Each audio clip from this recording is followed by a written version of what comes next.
star of professional wrestling, Calgary, Alberta, Canada. This is Wrestling is for Losers, a podcast that's not fake, it's predetermined.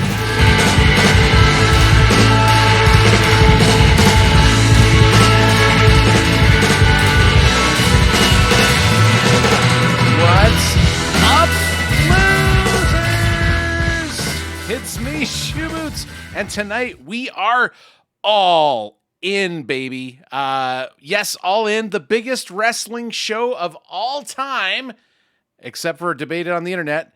It was last night. Or yesterday for us here in North America. So we're going to talk about it. We're going to talk about this show. We're going to talk about the matches. We're going to talk about the event itself. We're going to talk about what it means for AEW, but also for the wrestling industry as a whole. So all that plus big WWE news, including some sad news, passing of a couple legends, and some other news. But before that, let's meet our co-hosts. Folks, this has been a controversial segment for the last couple weeks because Tex has demanded to go first a couple times because he felt that Coltrane was stepping on his messaging, and then we let him go first, and he blew it. So now he's got a chance to redeem himself because Coltrane isn't here. Coltrane is in Scotland.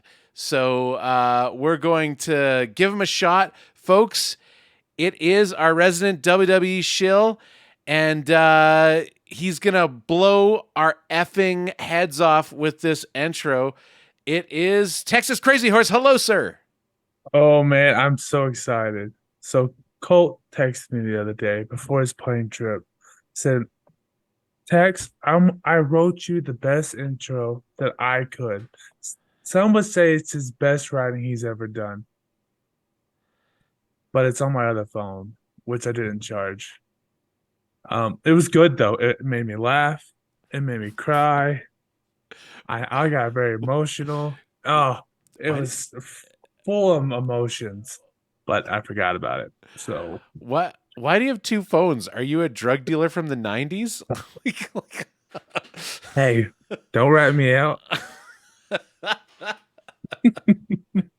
All right. Well, interestingly enough, probably your best work yet.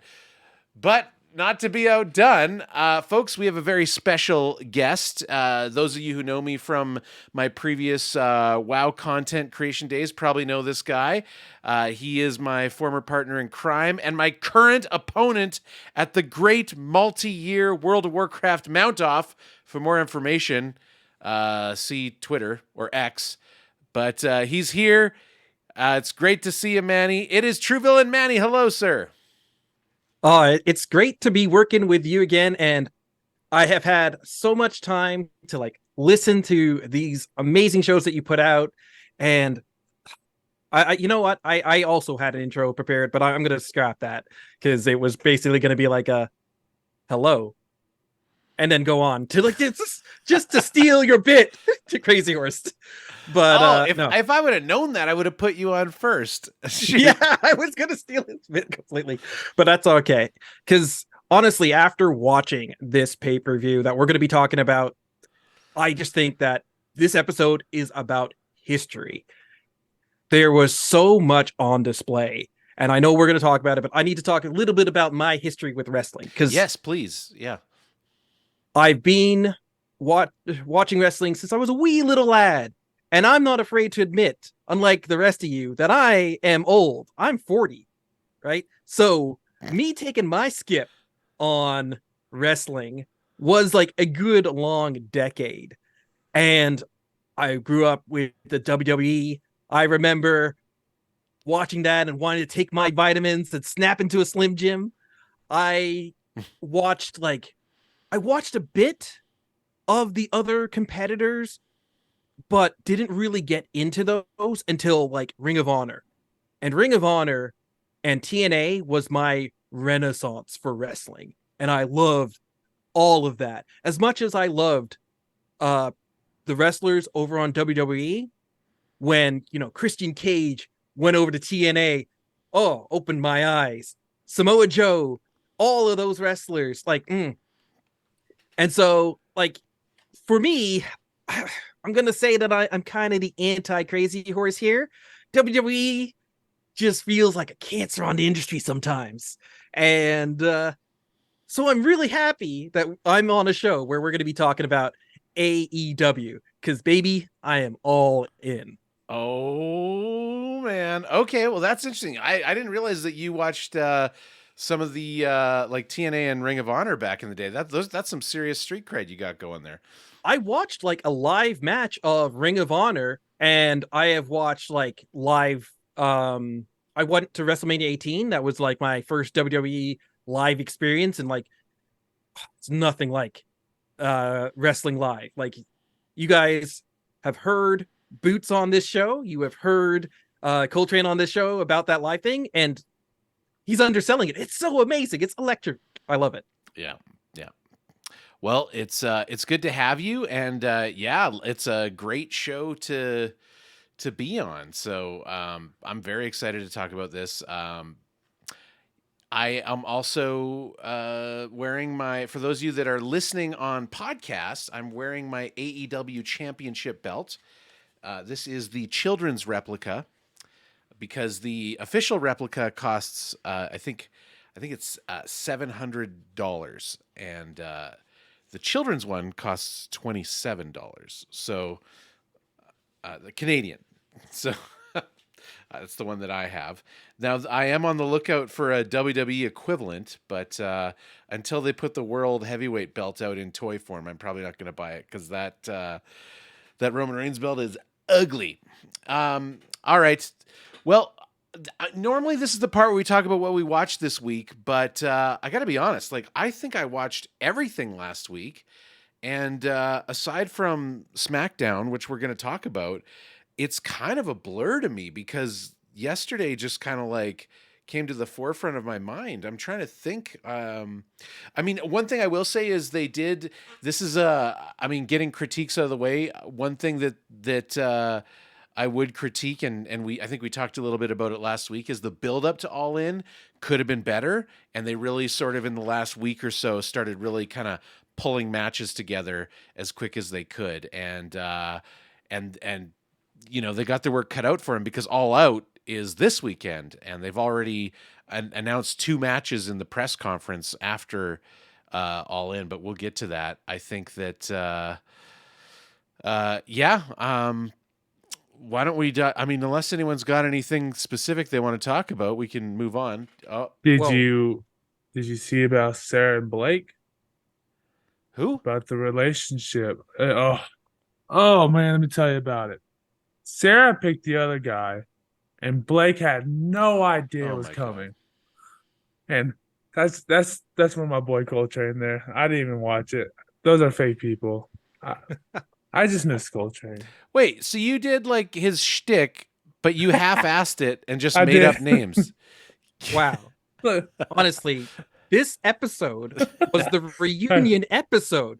This was when all the singles and all the couples came back for the 90-minute special to cover everything that they did throughout the season, and you half-assed it? Wait. Like, I had to do my homework. Just wait until we talk about AEW, and you'll really see half-assing it. Manny, did you actually study the Temptation Island?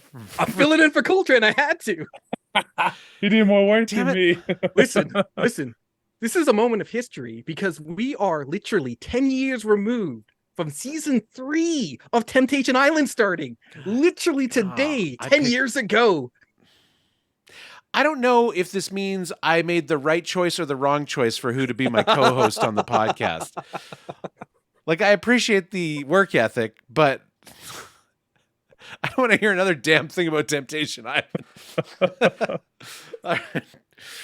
Okay, well, great. Temptation Island out of the way. Folks, I think this is going to be a very fun episode, but we obviously have to touch on some sad news. Getting right into WWE news, I'm sure anyone that is possibly listening to this already knows, but we had 2 unfortunate passings this week. Terry Funk, which is, I mean, when anyone passes away, it's unfortunate, but you know, he was an older guy who had a long and storied career, and so, you know, hats off to Terry Funk and his influence that he had on the industry. But I think that the larger focus is on Bray Wyatt, who tragically we lost, arguably in his prime or on his comeback to his prime, and uh, yeah, Bray Wyatt, I believe he was 36. He reportedly suffered a heart attack after a brush with COVID that exacerbated, pardon me, existing heart conditions. So it sounds like it was just an unfortunate string of events that led to an unexpected passing, and my thoughts go out to his family. I understand he was a father.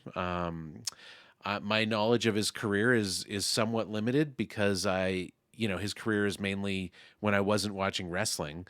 But I think I said a week or two ago on the podcast, like even the little bits I've seen of the Wyatt family, that whole story arc, I instantly understood that was cool. And I think at some point in the near future, we should probably do a bit of a retrospective on his career techs and get to know him a little bit better. But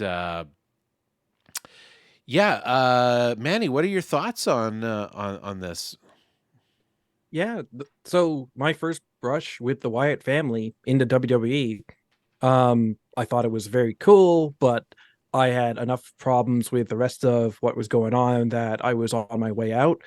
But there was a great performance. It was like a pretty unique gimmick, and the man could like command the mic and wrestle. So I figured he was going to be going places, and now I'm coming back into wrestling and to find that his life has been cut so short. It is incredibly tragic, and I'm really sad that this has happened. And he seemed like he was a worker to like go as long as he has, pretty much loyal to the WWE. He hasn't jumped shit in the period that I've been gone. That's a blue chipper right there. Mm. Tex? I think it's a good sign when someone like this passes and you don't hear no negative stories. Everyone's tweeting or Xing just positive stuff and about all the great memories. He seemed like a very nice guy. And I was there for the Wyatt family. And again, same like Manny, I started falling off because wrestling was kind of bad at that point. And I was really excited when he came back because I was, oh, I finally get to experience this Bray Wyatt.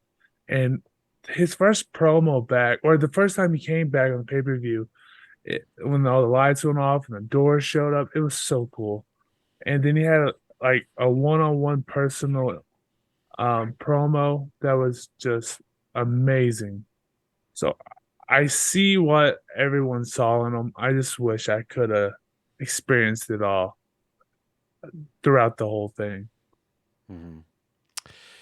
Yeah, I mean, there's not much to say that hasn't been said. SmackDown basically did essentially a tribute show and a real classy show, in my opinion, paying tribute to Terry Funk and Bray Wyatt. And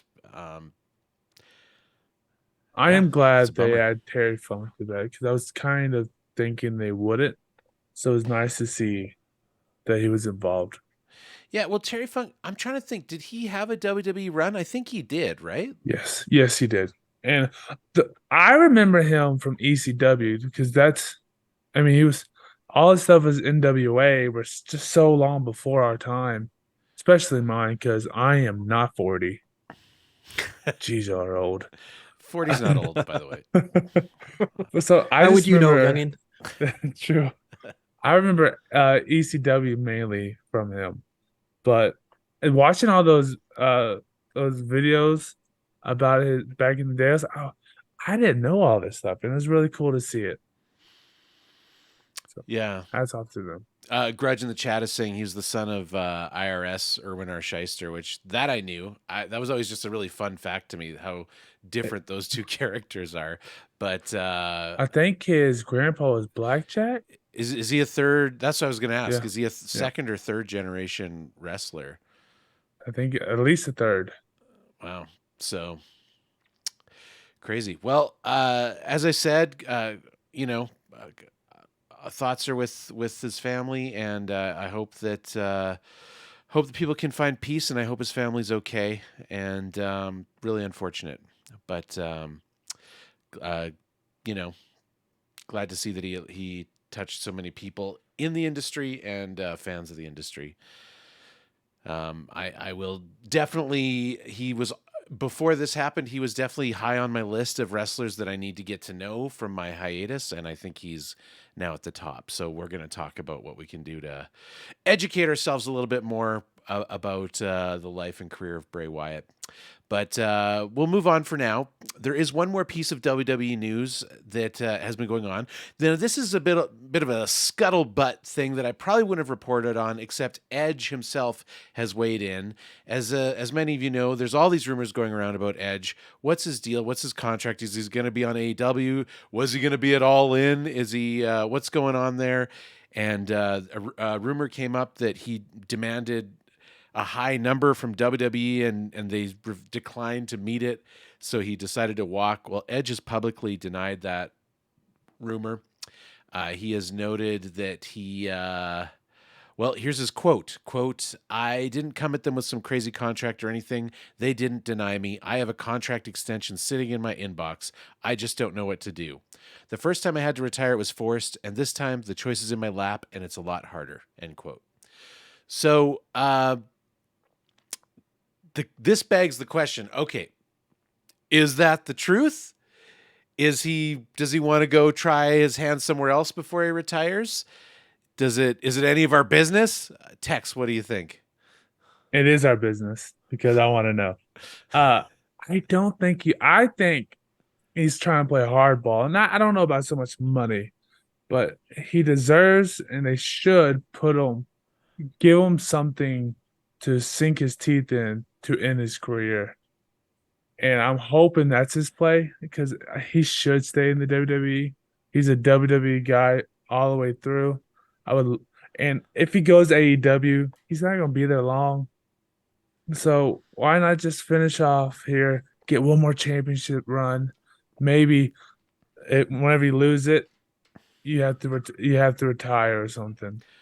I hope he just wants a cool story, personally.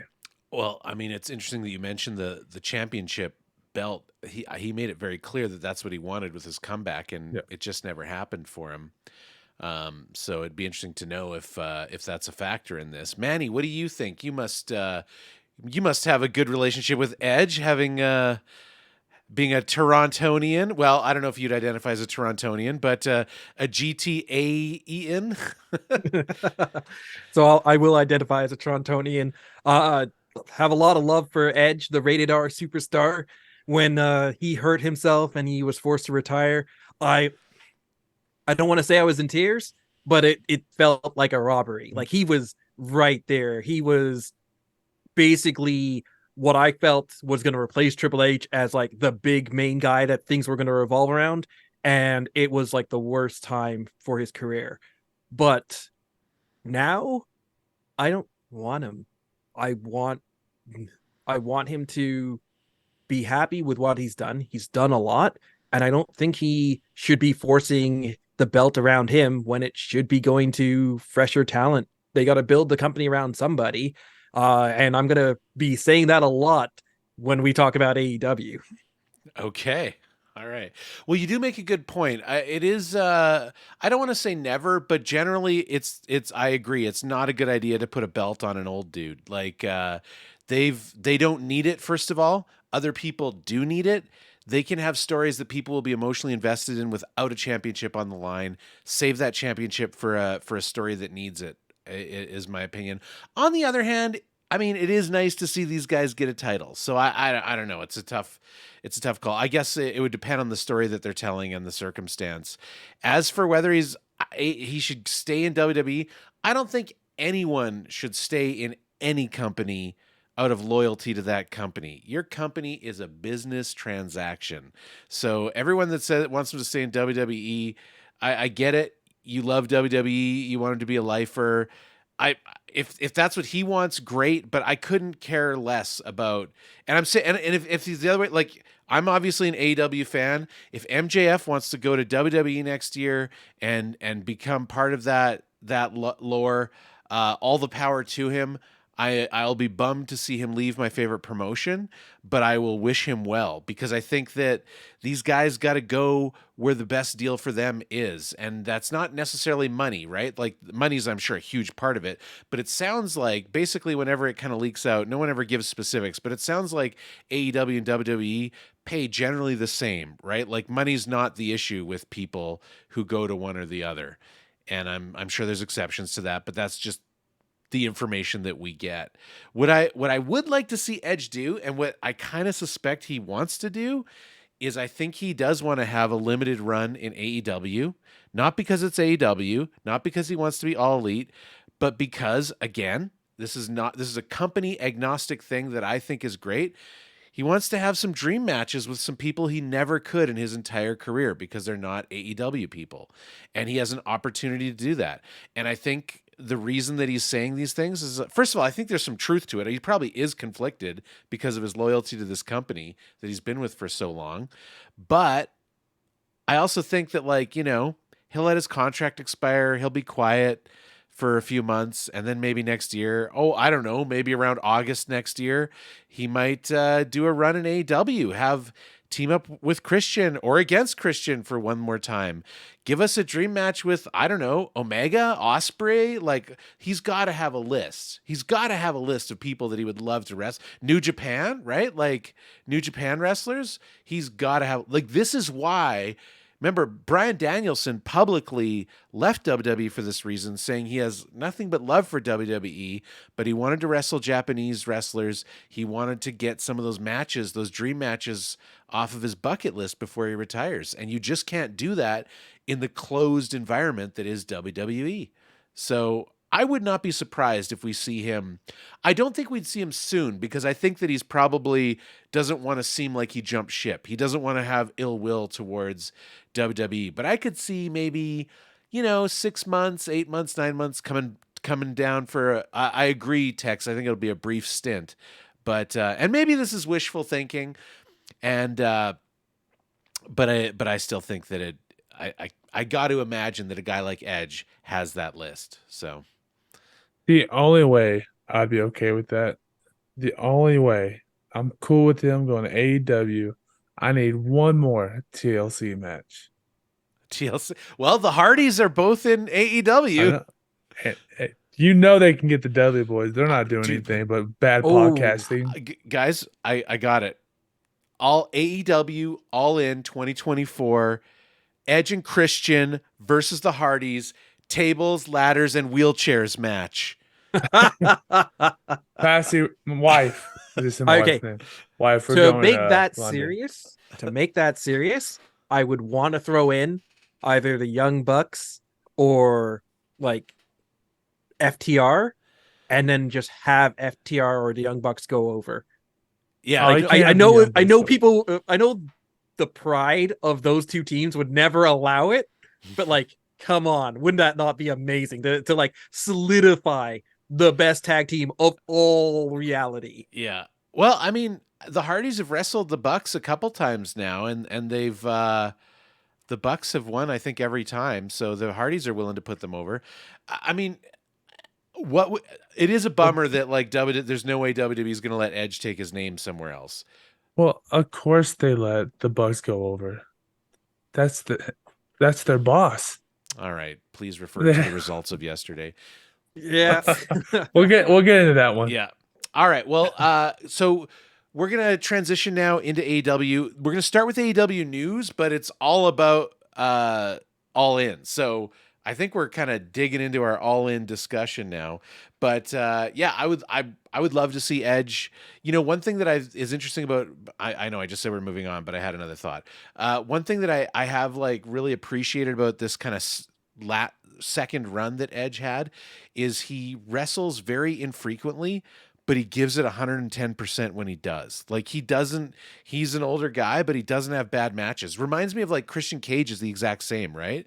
Like you see the Hardys, they're wrestling like almost weekly and they're just destroying themselves. But particularly Jeff Hardy.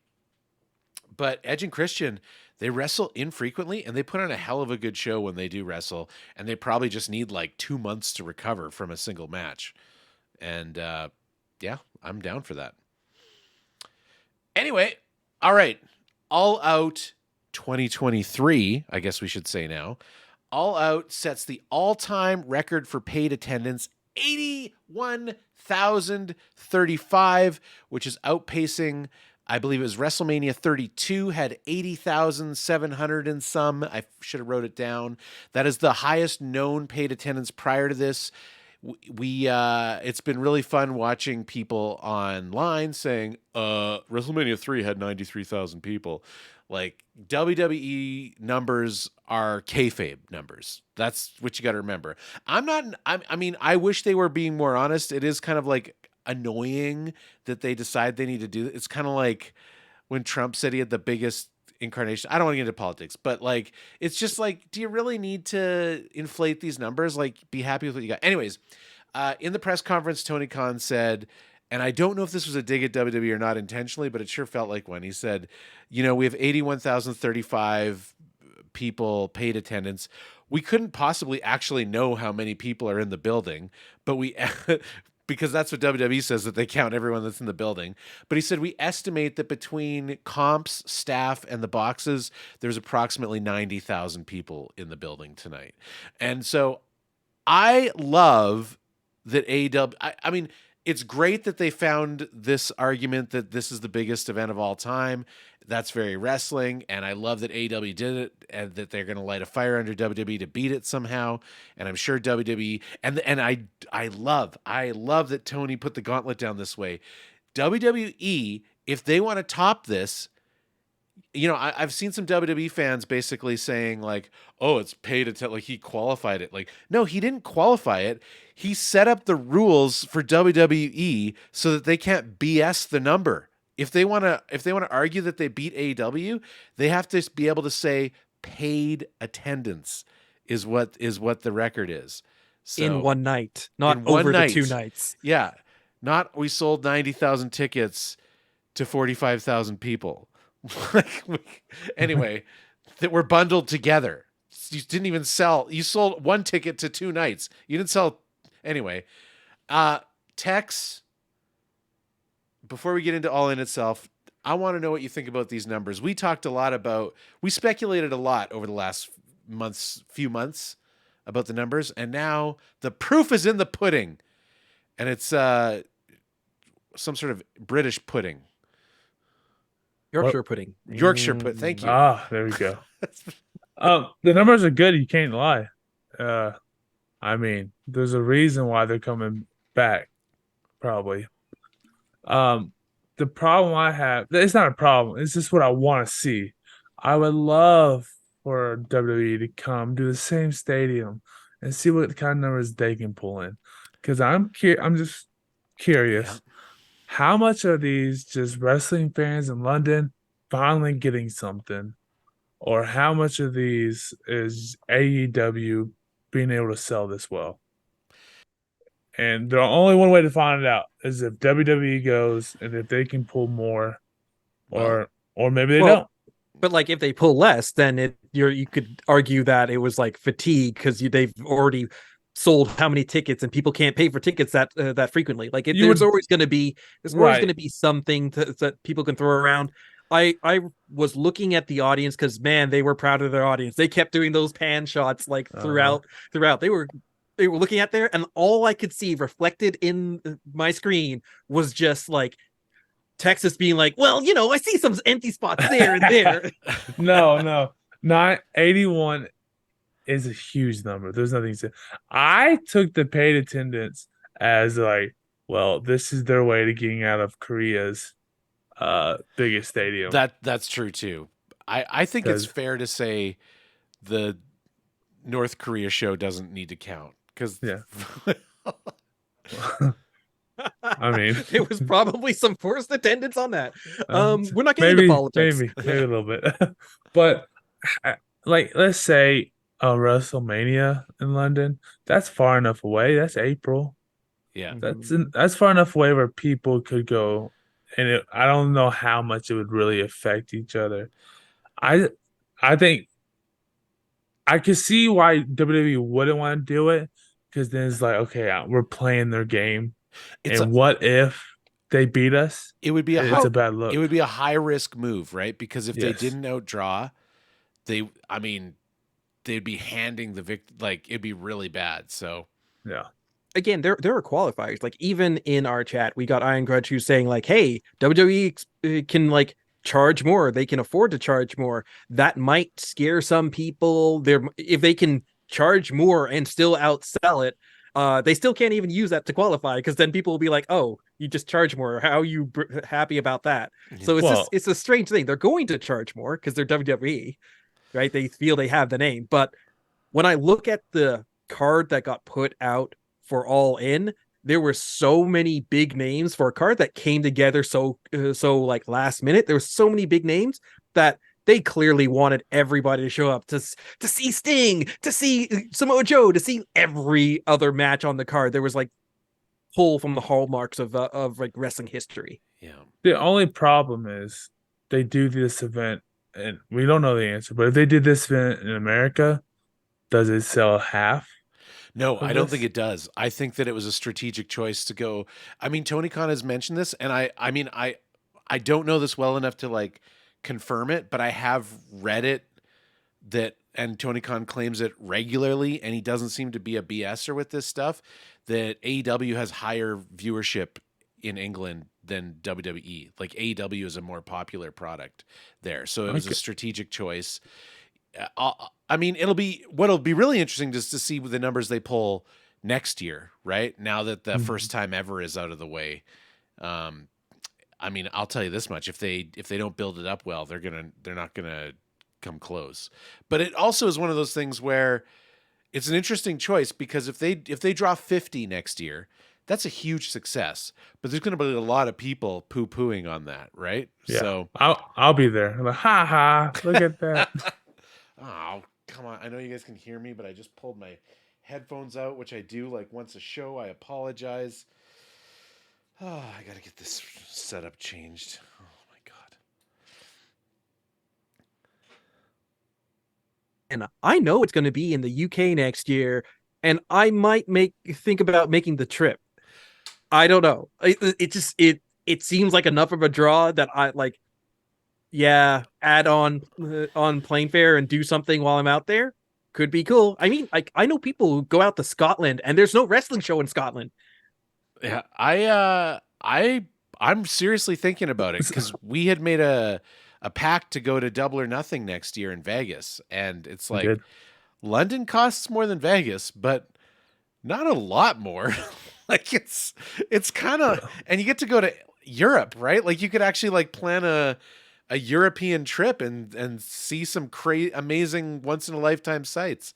So I've talked to my wife about it. We're seriously thinking about it. We don't know if it's in the cards for us, but it sounds like a great idea. I like the idea. So me and my wife went to a concert last week, and it was 85,000 people. It was an Ed Sheeran concert. Wasn't bad. But I was the whole time, not the whole, I was thinking, it's like, imagine all these people watching a wrestling event. Just the atmosphere of that would be absolutely phenomenal. So my wife doesn't know it, but we're going to London next year. Go to London I next year. am trying to picture you at an Ed Sheeran concert. I just can't think of the shape of you. Hey. It's so strange. I no one else would go with her. Well, I don't blame them. It was actually really good. I really enjoyed it. I think I would go if I knew that Ed Sheeran was going to get put through a table, but otherwise, so we'll see if he's on the card next year. Anyway, so the next we've already talked about it, but AEW, kind of a crazy announcement at the end of the press conference. Tony Khan announced two new pay-per-views, one coming in October, which I think we'll dig into that more on a different episode. But he also announced All Out is coming back to Wembley Stadium. Actually, they announced it on the show at the end of the show, August 25th, 2024. All Out again in Wembley. And this is interesting because Tex, you just mentioned you'd like to see WWE go there. I would not be surprised if WWE cannot go there. It's very common for these venues to have deals where you can't have another similar show within a certain amount of time. And there's certain venues that are brand loyal. A couple examples are Madison Square Garden. I listened to an interview with, I think his name is Raphael Morphy. He's an executive in AEW who's in charge of ticket sales. Chris Jericho interviewed him on his podcast, and he said they would love to do Madison Square Garden, but Madison Square Garden will not do business with anyone but WWE. And he said he respects the loyalty. There are some venues that are like that. In other cases, here's a Toronto example. He mentioned the first time that AEW came to Toronto, they had to play the Coca-Cola Coliseum, which is the smaller venue in Toronto, not the big one where Forbidden Door was. And the reason was because WWE had recently been at what's it called now? The Scotiabank Arena. Scotiabank Center, yeah. Yeah, I think of it as Rogers Center. But or Air Canada Center, rather. He said that there's often stipulations that they will not do another wrestling. So they take a wrestling show. They won't do another wrestling show for like 6 months at least because they don't want to saturate their ticket sales. So they couldn't have the big venue the first time they went to Toronto, but they got it when they went back. You might be right, but my argument would be that it's a lot easier if you're the big company to get around those deals. Yes, but I think that those deals are deeper here because Tony Khan's family has a deep relationship with that stadium.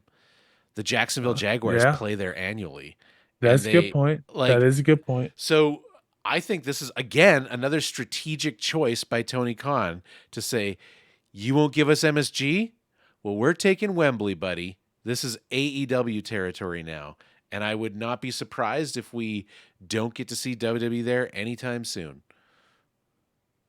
That could be going right back to when you guys were talking about how they were saying like, oh, should we do something big in England?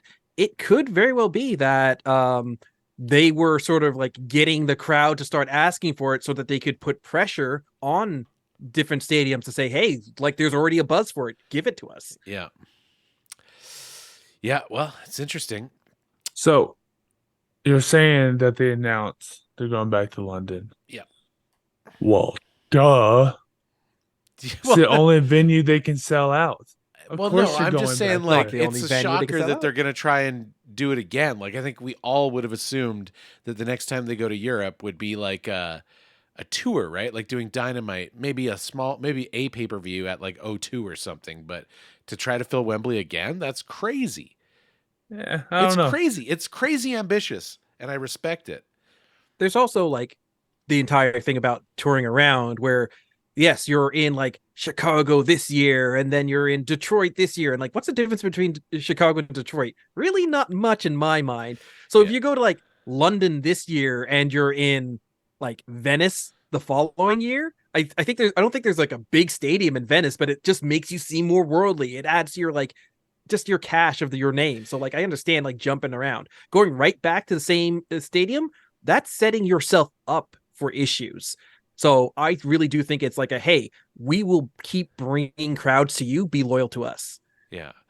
I mean, I guess they haven't claimed that this is going to be an annual tradition permanently, but they're going to do it one more time. And I think the idea is that, I mean, if I had to guess, I would say they're going to do it as long as it makes sense. And then they'll probably take the All-In name to another massive venue somewhere else in the world at some point. But I don't think they can do it a third time in a row. I think if they do it a third time in a row, now they're setting a pattern. Twice is just, it's a coincidence happened. Yeah. That is a good point, because you can always be like, well, I'll just catch the next year's version. It is interesting, though. Tony Khan also said, like, he was questioned about this idea of like this scheduling of All Out 1 week later. And he said he plans to do it the same next year. He was kind of given an opportunity to say, like, we won't do that next year. And he said, no, we're going to do it next year. He said, I like the idea of traditions. And I will say this. I don't think it's been well executed this year. So it's a big job to get it right next year. Like, we don't have a main event for All Out. which is I think traditionally their it's biggest pay-per-view. I think it's dumb. Here's where I think it could be. What I like about it is that Tony Khan is trying to build traditions that are AEW traditions. He's not trying to like come up with AEW's WrestleMania, and it's basically the same thing, but it's just somewhere, it's just a different name that he is trying to say. And he mentioned like he likes the idea of having like All Out has only ever been in Chicago, but there's other shows like Forbidden Door and Full Gear that are at different places. They move around. So he likes the idea of certain shows being like this is where it is every year, and there's these other ones that float around, and so he wants this idea of like London, Chicago, all in, all out. So So I don't mind that. Just being a week apart, expecting someone to pay two different pay-per-views, that's a big ask for a lot of people. that's a problem. That's a problem. And I think that based on, I don't know if you guys watched the whole press conference yesterday, but based on some of the talk, it sounds like they might have an announcement very soon that changes that situation. But Yeah, we'll see. if it goes to like a WWE model pay-per-view where like a Peacock, yeah, it makes sense then. Who cares? It's more Yeah. wrestling. Give me as much as you want. I think it needs to, or they have to significantly reduce the price of these pay-per-views, because there's one coming in October. Like, so if the one in October, so we got All In, which brings us to 6, and this new one in October, Wrestle Dream, which we don't know if it's a one-off, but if it's annual, so now we're up to 7, right? Like, you can't ask people to pay.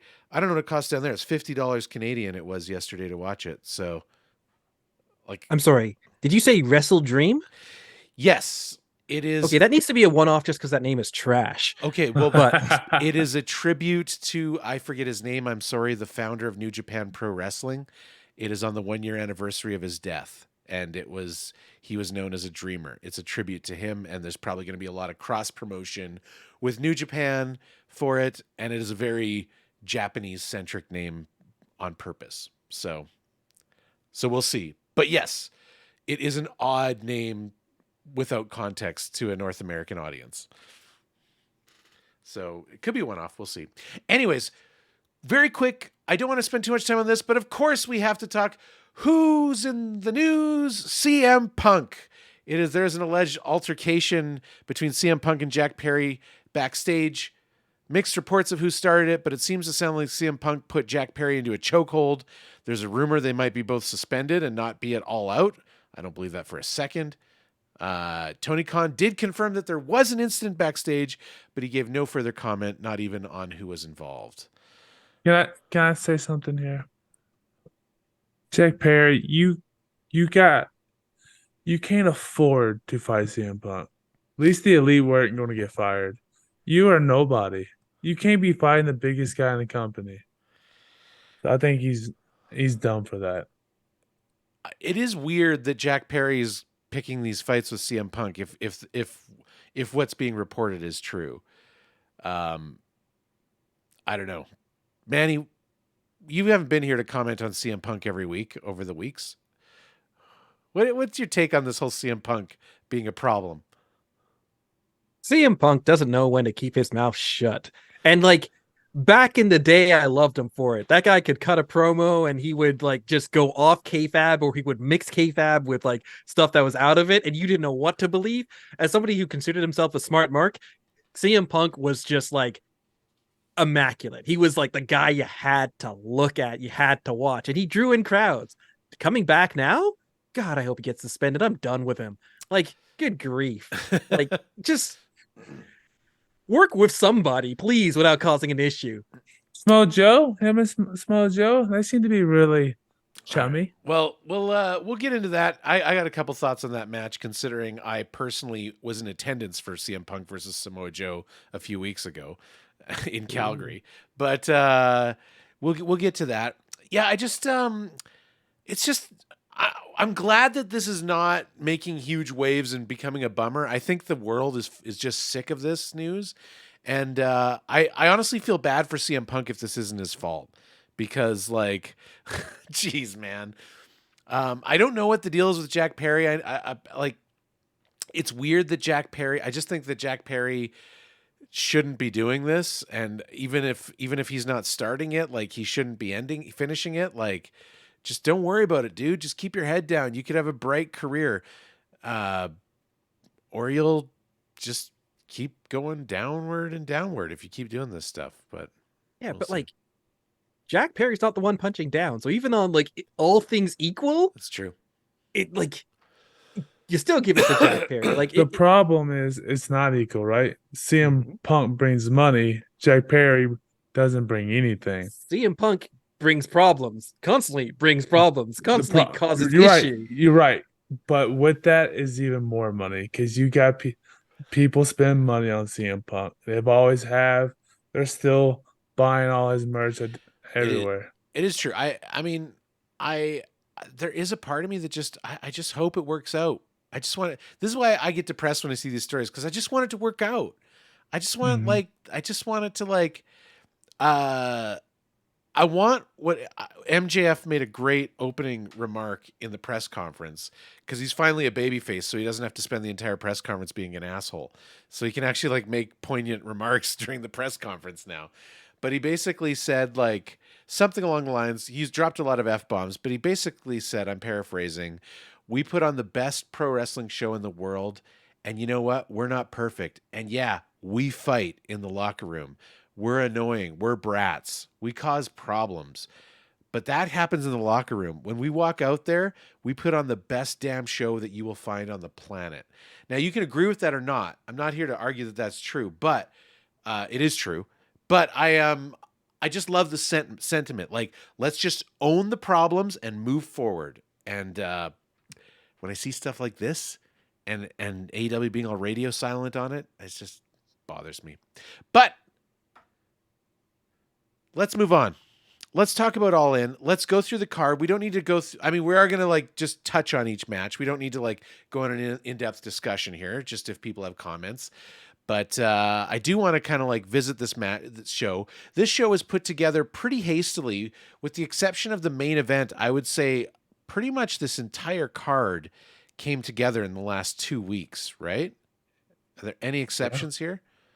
I don't think No. there are. So it was put together pretty hastily, and I know that the AEW apologists out there will say, well, no, there was no, but it was. Come on, it was.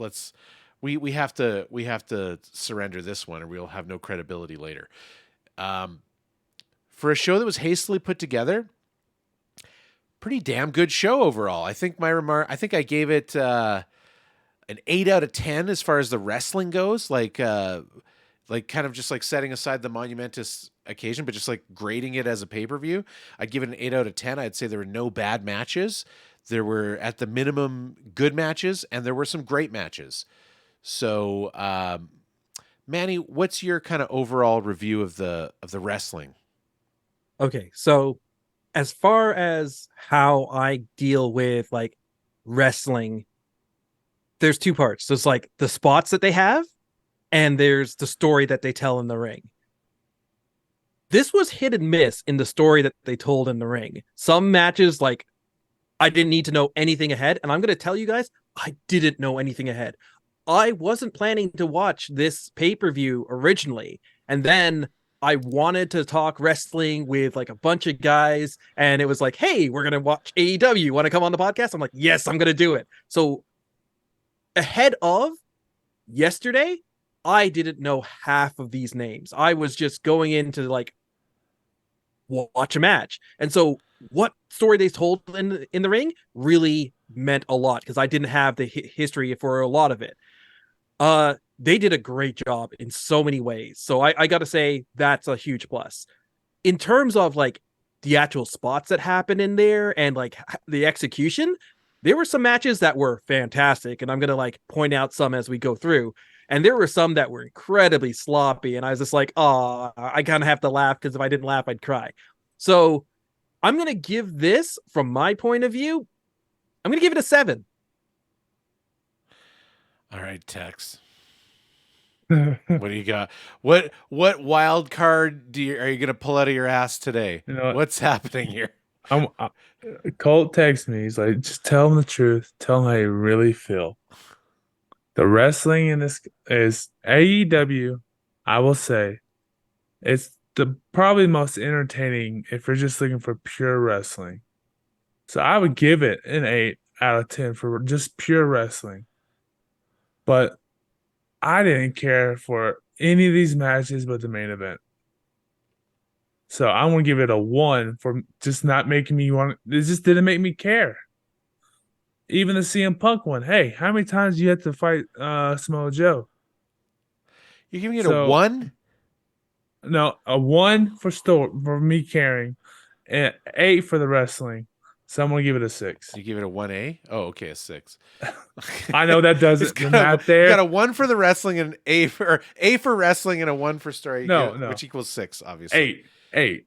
It was an 8 for wrestling. Okay. Not, but yeah, But I give A it a equals 6. 6 because 1 times A equals 6. So Sure. little algebra humor there for you. All right. Well, a 6 is annoying, but I'll take it. You could have given me worse. When I Like, the thought you fact were that he giving it a just smashed 1, it. I was not I was not disbelieving it. So, yeah. You take off one match from this, and it's you'll know when we get to it. Okay. It's probably a 1. Okay, well let's dive into it. Let's start with the buy-in. The Ring of Honor Tag Team Championships. Better Than You Baby has defeated Aussie Open by pinfall. I will say this match did not go the way I expected. I went into this thinking there is no way that they're going to win the belts because of my thoughts of what was going to happen later in the night, which did not come true.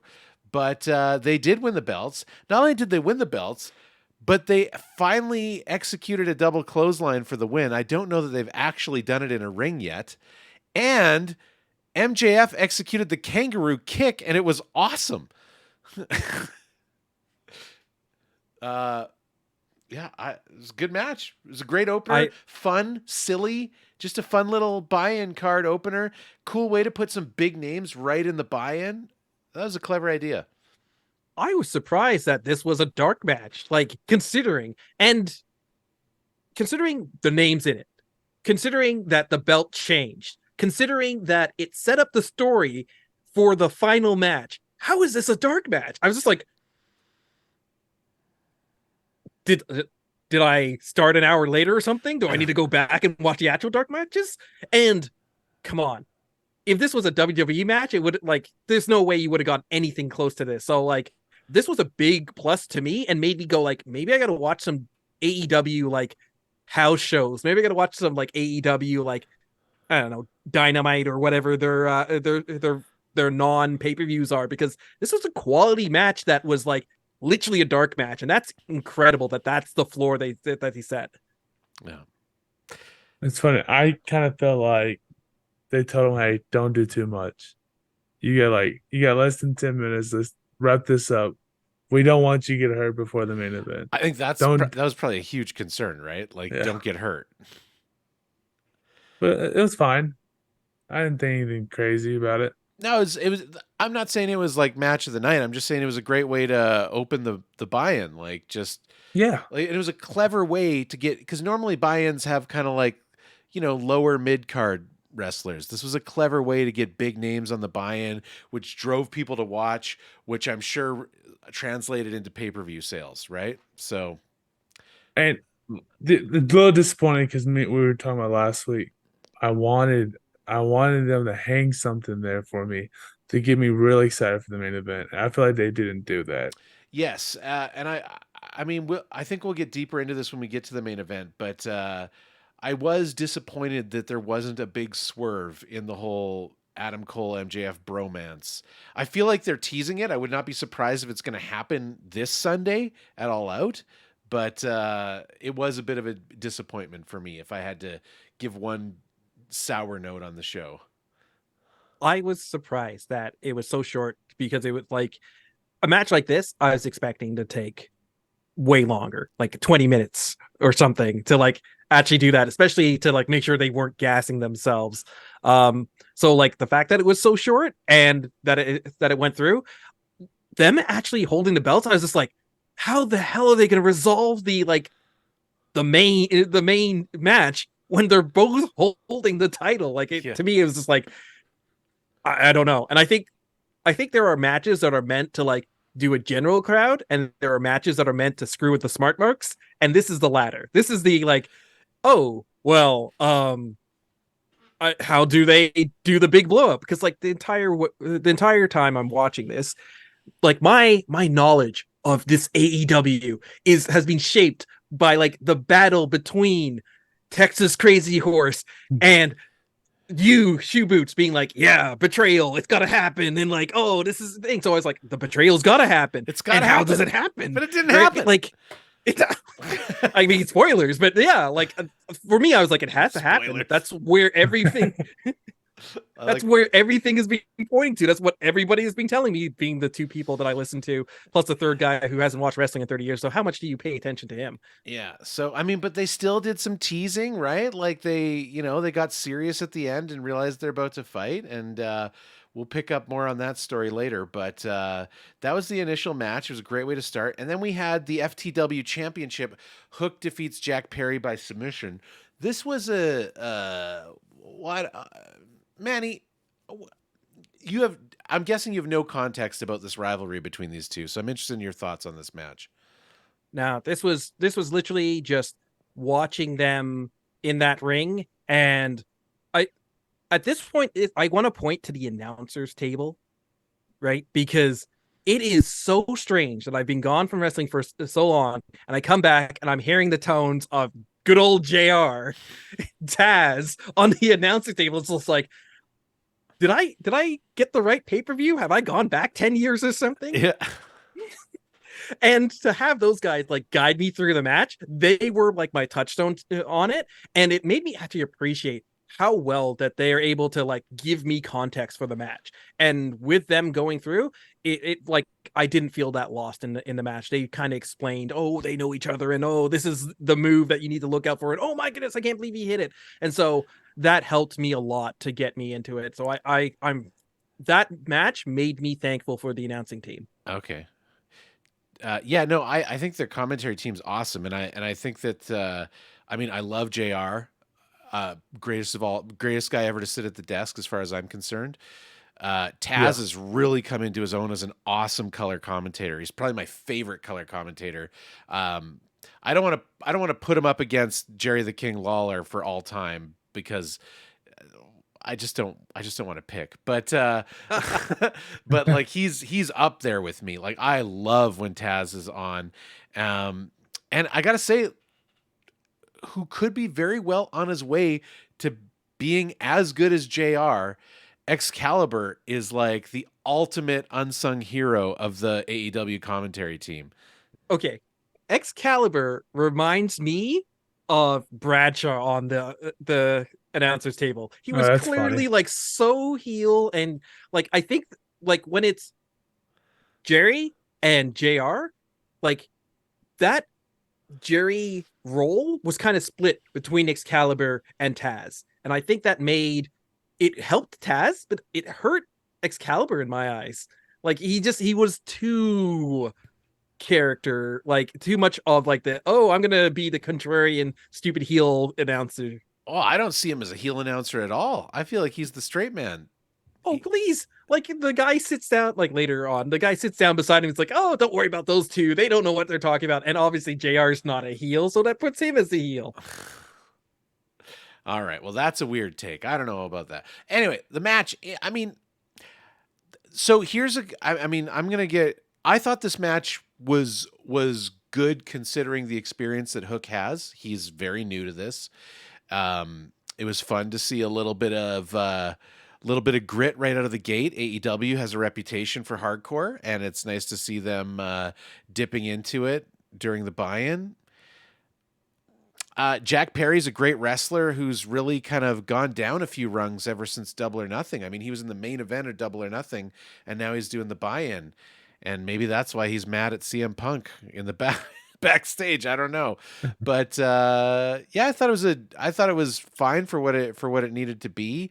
My only complaint is that they just wrestled a few weeks ago. This is usually a complaint that I have for WWE, something that AEW is not often guilty of, but they are guilty of it a couple times tonight, where we're seeing some rehashed matches, which makes me feel like this is more to do with the card being hastily put together than anything else. But they just kind of realized, oh my God, they're going to want to see Hook. Oh my God, we don't have Jack Perry in a match. Well, they're currently feuding with each other. Let's just throw them on there. So I'm gonna be 100% honest. If you took this match off, it'd probably go up like a point. Cause I can't Jack Perry, I just can't buy him. I just don't see a wrestler. When I see him, it just turns off my mind. I don't care about him. I know it's mean, but I can't buy him as a wrestler. I don't think he's a good wrestler. oh, Hook was fine. I think he's a great wrestler. I think he's got mic skills to work on. I think his heel turn is going to help him in the long run, but Maybe, but I just can't buy it. I just can't. Well, Seems I fake mean, to me. there's some people that I can't buy his face and I can buy his heel. Like early Cena, I Oh loved him yeah. as a heel, and then I hated him. Like I loved him turning face, but there's some people like it is how they project themselves and like how protected they are too. And I didn't Mhm. see him as protected, and it was an early match, so I wasn't expecting it to be like stellar execution, like as a dark match. So like I bought him. I felt he was fine for where he was positioned in the card. But like you said, I mean, just what a pay-per-view ago, he was in the main event, and now he can he can barely get on the show. So I don't know what that says about him. he's definitely on a downward spin, and that could. I mean, sometimes that just happens too, right? Like True. it just like, okay, we need to put you on the back burner for a bit and give someone else a push, and that just needs to happen. So maybe that's what's going on. I don't know. He's been kind of in the rumor mill as like having a beef with CM Punk for the last month or so. So maybe I don't know. Maybe there's something there. I don't know. It does. Tony Khan doesn't strike me as the kind of guy that would punish someone in booking, though. That's like a Vince McMahon move.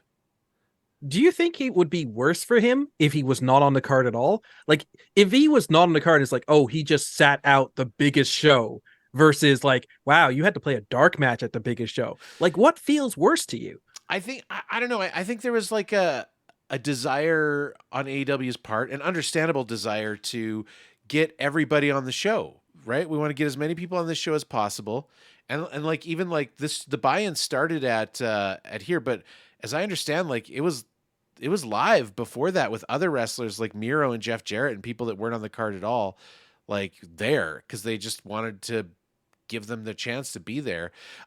So here's what I think. If I were booking All In, yes, I probably wouldn't have done this match because I probably would have done what I think that WWE very wisely chooses to do in these scenarios.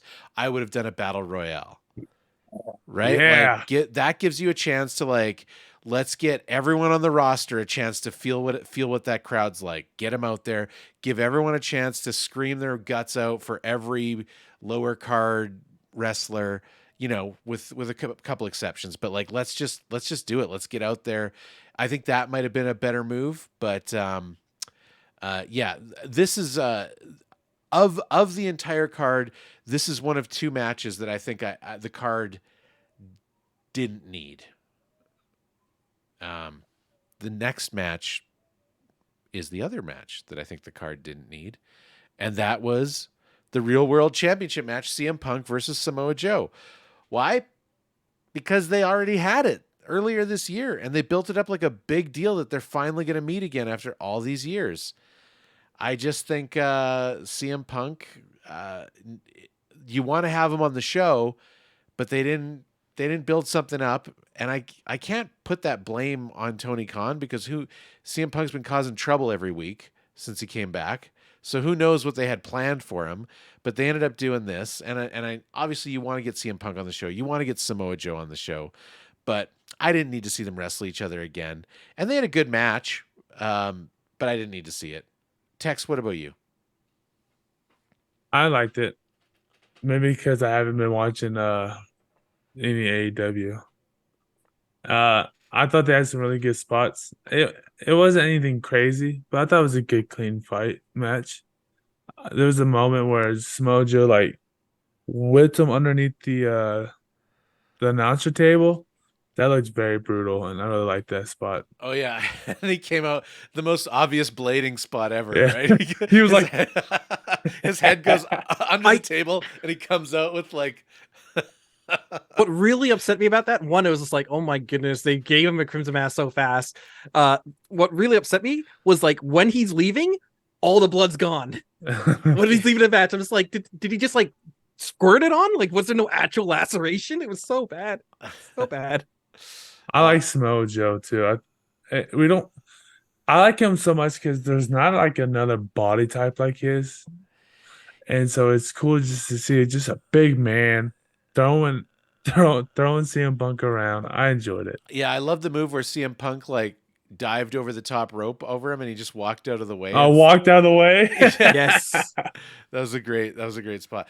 Yeah, I mean, I think both these guys are great wrestlers. I think you obviously, I mean, I think I mentioned on this show, if I was booking this show, I would have booked CM Punk versus MJF, and I would have built up to it. Like that would have been my main event for this show. But that was before the bromance and everything. Like that's the show I would have done. CM Punk and MJF have wrestled once before, and many people called it the best match of 2022, like in all of wrestling. It was definitely a top 5. Like it was, and the build-up, it was one of the best build-ups I've ever seen in professional wrestling, MJF versus CM Punk. So, and CM Punk won. So it totally makes sense for CM Punk MJF 2 to happen and for MJF to win. And that could also wrap up this storyline they're doing where CM Punk feels like he should carry the belt around because he never actually lost it. They could have closed that up too. That's the story I would have built. Now maybe there's a reason that they couldn't do that. Maybe there's a reason they didn't want to do that. Maybe they're like, well, we don't really want to put CM Punk in our main event because what if he like gets himself suspended again? So maybe that's to do. I don't know, but that's I think the best story they could have told, and that's maybe one of the reasons why this particular match didn't hit me great. It was also interesting. This was the first match of the night, and I assumed it was the first match of the night because they wanted to get him out of there because they don't want him in the building at the same time as the Elite. But the next 2 matches featured Kenny Omega and the Young Bucks, so that wasn't the case. I guess they just thought. I mean, it was a good banger to open the night with, right? Like a good pop. And so yeah. I mean, like I already talked about having like good old JR on the announcer's table and me wondering what time it was. And then I have a match where it's literally plucked out of Ring of Honor with CM Punk and Samoa Joe. And he like actually does the Pepsi twist and calls it the Pepsi twist, something he couldn't do in the WWE. So like this was such a nostalgia bomb. I know you guys are hating on it for having been done, but somebody just sitting down and this being the first thing. I wouldn't say I'm hating on it. Like it was an enjoyable match. It's just like I think it's one of those things that like the expectations were so high and it was hastily put together that some of these matches are a bit like just kind of you could have done. You had the time to build something bigger, you know. So it's unfortunate, but it was a good match. I didn't have that expectations. That's the thing. Like for me, this was just the match, and it like Samoa Joe versus oh man, I'm blanking again. Anyways, this match has happened how many times in how many different federations? So they put on a great show. They told a story. Like the announcers were clearly in on the story, and it was just like, oh, the speed versus the power. And I'm like, yeah, but like they're both really good at technical. And then on cue, like, yes, but it's going to come down to that technicality. And I was just this match put me so into the show, and I was really glad for it. So maybe this wasn't the match for people who have been deeply invested in AEW, but for the people who kind of got dragged along to be like, you should really watch this new promotion. It's doing great. Come away from your WWE. This helped sell me. Well, that's a good perspective. I think it's also like, I mean, these two are an iconic rivalry, so to put them on is also interesting. I might also maybe because I'm like one of I don't know, like 7,000 or 8,000 people in the world that were there when they fought a couple months ago. So like maybe I'm in a unique position where I kind of I already saw that one, but whatever, it's fine. Okay, moving on. Now things are kind of picking up, and this match I loved. Bullet Club Gold and Takeshita defeated the Golden Elite by pinfall. Specifically, Takeshita pinned Omega in what Simon Miller calls the deadliest move in all of sports entertainment, the surprise roll-up. Or the most dangerous move. This was a just we again. You know, it's funny because we've seen these guys kind of fight off and on together before. I don't think we've seen this specific combination of them before, but this was just a good banger match. And I know that a lot of people wanted to see Omega do a solo match, and it has sort of been leaked out. We don't know if it's true that apparently Omega was supposed to fight Bryan Danielson, but then Danielson got hurt, so they decided to put this here. But this is just I all great wrestlers doing great things. I mean, I don't know much about Ibushi because I'm just not. I just never followed New Japan. I wish I would, but I've only got so much time in the day. But yeah, it's just fun. Hangman, Omega's my guy. I thought for sure they were going to win because Coltrane wasn't watching. Omega always loses whenever Coltrane's watching. But yeah. Manny, what about you? This was a weak match for me. I mean, like, in terms of performance, you're right. They put on a show, but like trying to like grasp what was going on, it just felt like they were protecting somebody from a loss. Like they didn't want to put a one-on-one, so they had the tag teams come in to sort of interfere with it, and they had the isolation, but not quite the isolation that they had in like the trio match that happened much later. So it felt kind of haphazard for me, and I guess I was coming down from my high of like Samoa Joe, right? Yeah, and so I like this felt like a weaker match. The build up to this was pretty sketchy, like total truth. It's a pretty sketchy build up. Definitely kind of a thrown together match. It sounds like it was thrown together because of unexpected circumstances, but like injuries and stuff, people not being available, but it was thrown together. So I can't really defend the match if that's your take as the guy who's coming into this without context. But the match itself, relying on what I know about these characters, was very exciting for me. I'm dreading what Tex is going to say though. So I feel like this match is just to set up All Out. Well, definitely the Omega Takeshita match that's been announced, right? We're going to finally get that match. And the other problem I had is Will Ospreay is on the card. Why he should be fighting Omega? That's the only match everyone wants to see. I disagree, and all right, let's throw hands. Look at these. Are we doing wait, no, why? The Bret Hart pose? There you go. Wait, we're the other way. Yeah, I just noticed whenever you see someone Bret Hart take a picture with a fan, he does that. So yes, everybody wants to see Ospreay Omega 3, right? Like Ospreay Omega 1 and Ospreay Omega 2 are both like banger all-time matches, and they both happened this year. So we will see it. My guess is we're going to see it at Wrestle Kingdom next year, that New Japan's going to get it. But I think that what happened here is that Ospreay wanted to wrestle Jericho, and Jericho wanted to wrestle Ospreay. It's a dream match that's never happened. That Ospreay looks up to Jericho. And I think like initially I felt that tinge of like, wait, Ospreay's not fighting Omega? But then it's like, okay, but Ospreay doesn't have to fight Omega anytime he ever shows up on AEW. Like he can fight other wrestlers. And I mean, we'll get into that match, but you know, Jericho's at the end of his career. He can only do so much. Considering his limitations, that was a great match. So you guys might disagree, but we'll get to it.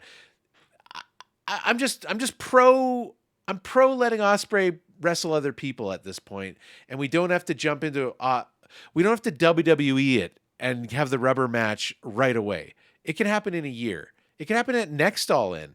It could happen in Japan. Who knows? We'll see. That's my take on it. Yes, I want to see them wrestle, but they don't have to wrestle. Nah, I think you have to let some characters. I think you have to let some characters evolve. I think it is more interesting if their rubber match is after some story has happened, some evolution has happened in how they wrestle, who they're with, and then it's like, yeah, this is them against each other, but they're different from where they were before. And I think that makes a rubber match much more interesting than like, oh yeah, Yeah. this is the third time they just showed up and like great. So I Manny, don't know, but I'm coming from blind. Right? I don't know no, about the previous I ones. I agree with you 100%. The problem is the Mega Osprey. They have never set them up. The last one they just threw it together in a week. Well, I think So that the setup is all on the New Japan side, right? That if I mean if we're not seeing it, then we're not seeing it. Yeah. Well, we're not. And like, I don't think we're meant to, right? Like, the Omega Osprey rivalry was set up for Wrestle Kingdom this last January, which is New Japan's biggest event of the year. It's their WrestleMania. And then when Forbidden Door came up, which is the New Japan AEW joint thing, happened in July. Like, it's just under 2 months ago. Um, they had a part two because everyone kind of said their match that they had in January was a contender for best match of all time. So, Okay, but like, let's underline that because I think that is such a big thing that made me go like, hey, I like this wrestling promotion because AEW, they're not just saying like this is our world and nothing exists outside of it like other wrestling promotions, the WWE and WCW kind of did that back in the day. They do reference that there is stuff happening in New Japan and these guys are big from ROH and the greater wrestling world does exist and they're pulling from that. When I watch WWE, if it doesn't exist in their three kingdoms, it doesn't exist at all half the time. I AEW has absolutely revolutionized that. It's something we talk about on this show often. Like, they AAA in Mexico, they have a relationship with. They featured Impact wrestlers, like with their belts. It's I love it. It's a wonderful thing, and I'm honestly, I don't know if it'll ever happen, but I am forever the optimist. I'm hoping and praying that WWE at some point is willing to dip their toe into this love fest that's happening with literally every other promotion on earth right now. I'm sorry to tell you, it's never gonna happen. Well, you're probably right. Not while Vince exists. Well, Yeah. it doesn't help them at all, and that's what they're about. I mean, It's it what all Vince it is does about. it's all it does is rub your shine to the other guys, and it doesn't help WWE. You could be It's right. just like the NFL doesn't talk about the Canadian Football League, or UFC doesn't Well, talk about Bellator. It's because they're the big dogs. Big dogs never play nice with the other ones. yeah, but that That's doesn't not have to true. be the case.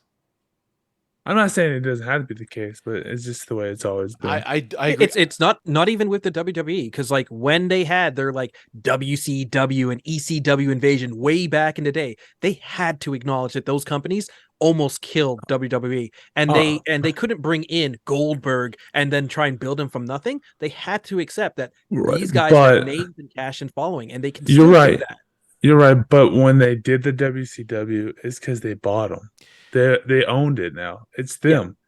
Yeah, but And like it is. Yeah, it is a little bit. I think I agree with both you guys. Like, it is a little bit different that they own it, so that they can kind of like save face a bit. But I just, call me crazy, but I think that, like, for the love of wrestling can be a good enough reason to do something. You know, like it's good enough. I just, and like,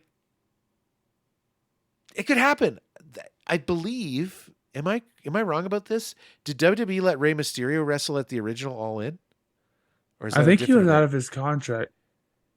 I I believe he lost his contract for a while. Didn't I he can't kill a remember. guy in Mexico too? I think maybe I'm thinking of a Mexican event. They let Rey Mysterio go wrestle in something else, and so that's like the closest that I think they've come in recent Mhm. years. But I'm still holding my breath. Still holding my yeah, breath. it just annoys me that we've got like Brian Danielson and Daniel Bryanson and like you can't have the American like it's just come on, the I guy's got cash and all of that and you should just use it. Like I despise that, and I think it's bad for business, and I think that it's even bad for WWE that they do that. Like, you gotta just let these guys have their names. I get why you didn't. I get the business, but I mean, it's such a small thing in the grand scheme of things, and it's just so much better for kayfabe in the industry as a whole. Like, unless you're going to retain these guys forever, like unless you're never going to let them go, let them have their name.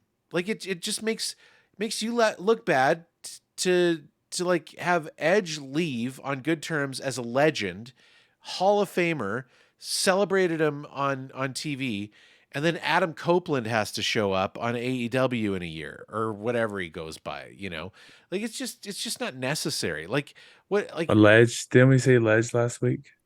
Ledge? The only way The that rated L uh, superstar. Rated L. Yeah.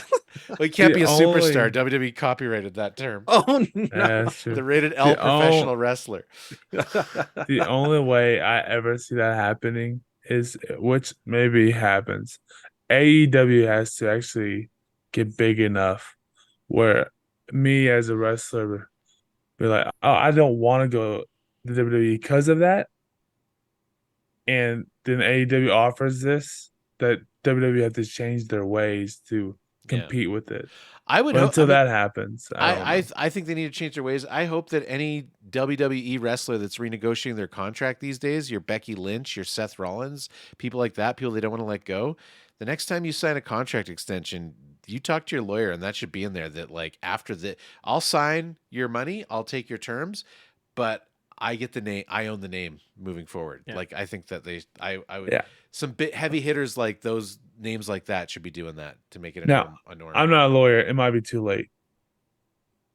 Since they already own them. Which Like The names Rollins might be or copyrighted Becky Lynch. names, They, yeah. Oh yeah, they no, already they got do a- own those names, but they could, like let's say their Renegotiate. contract's up next year, they could negotiate as a term of their contract. Edge could do this. Edge could be like, yeah, I'll sign one more year, but my term is that I own the name, right? Like I mean- I can take it with me after that. Cody did it. This is true. So it's We can shrug our possible. shoulders, but like we know lawyers. Out of the three of us, we could find a lawyer.